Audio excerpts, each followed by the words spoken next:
ये क्लास जरा चलने दे, मेहरबानी होगी आपकी। मशरकी बांग्लादेश से आगे मशरकी पाकिस्तान है, और मशरकी पाकिस्तान से जो पुराना नाम है बांग्लादेश का वो है बंगाल। ये आपने देर में रखना है, इस लिहाज से भी आ सकता है, ठीक है।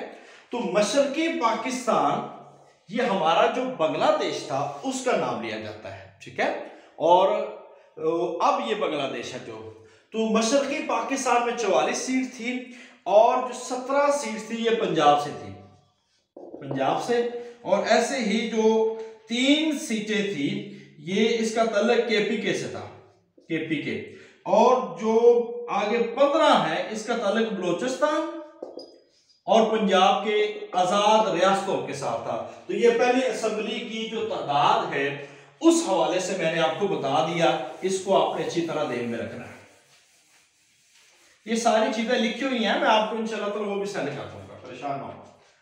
अच्छा जी, इसके बाद हम बात कर लेते हैं पाकिस्तान के असास से। वो एक सिंपल सा सवाल है कि उस वक्त 4 बिलियन, आपको पता है मिलियन कितने होते हैं, ये मैथ वाले अच्छे जानते हैं।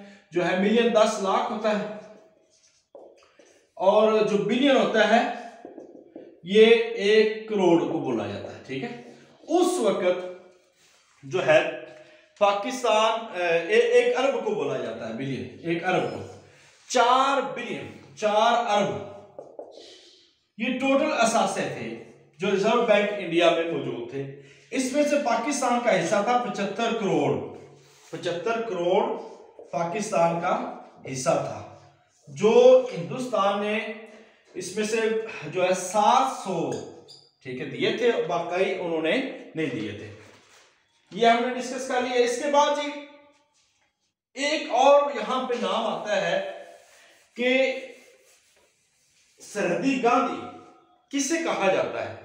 सरहदी गांधी, ये एक सवाल आया हुआ है। सरहदी गांधी है, ये नाम है, या पख्तूनिस्तान का शोषा छोड़ने वाले। ये कांग्रेस की तरफ से एक बंदे को खड़ा किया गया था, उसका नाम था खान अब्दुल गफ्फार खान अब्दुल गफ्फार खान, ठीक है।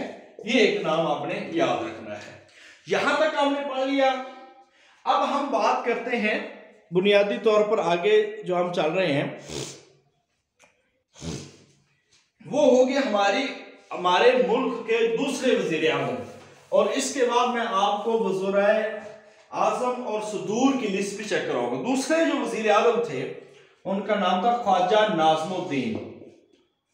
ख्वाजा नाज़मुद्दीन, मैं बड़ा बड़ा लिख रहा हूं ताकि जरा समझ आ जाए। ख्वाजा नाज़मुद्दीन का जो दौर है वो, चूंकि ख्वाजा नाज़मुद्दीन ये पाकिस्तान के दूसरे गवर्नर जनरल हैं। दूसरे गवर्नर जनरल हैं ख्वाजा नाज़मुद्दीन।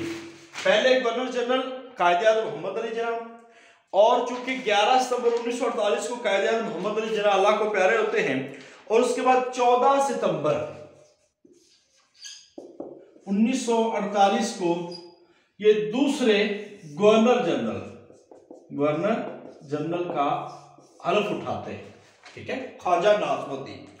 और 16 अक्टूबर 1951 तक इनका दौर जारी रहता है। ये शुरू होता है और 1951 तक इनका दौर जारी रहता है। और आपको पता है कि लियाकत अली खान 16 अक्टूबर 1951 को शहीद हो जाते हैं।